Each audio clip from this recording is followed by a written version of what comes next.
Assalamualaikum warahmatullahi wabarakatuh. Hai semua, kembali lagi di channel Mama Nuri.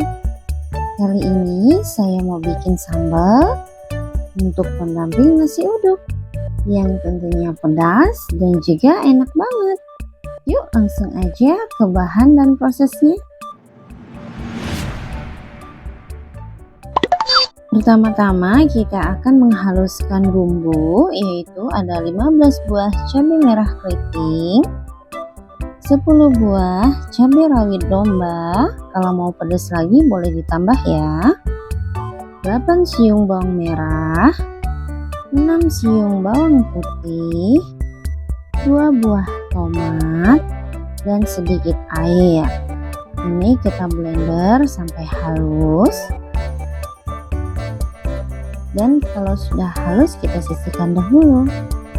Selanjutnya panaskan wajan, masukkan bumbu halus, tumis sampai airnya menyusut atau mengering.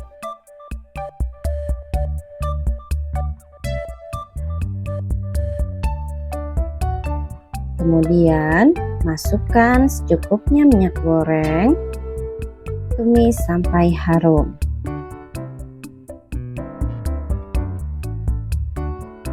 Bagi teman-teman yang menyukai video ini, boleh like dan subscribe ya. Terima kasih.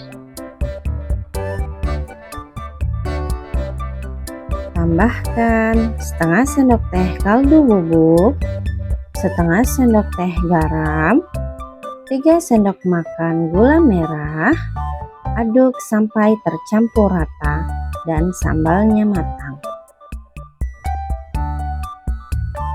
Kalau sudah matang, jangan lupa dicek rasa ya.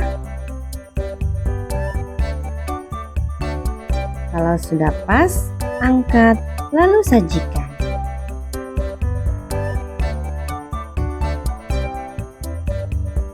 Nah teman-teman, sambal goreng ini cocok banget dihidangkan dengan nasi uduk. Sambalnya pedas, manis, dan juga enak banget. Selamat mencoba. Semoga video ini bermanfaat. Assalamualaikum warahmatullahi wabarakatuh.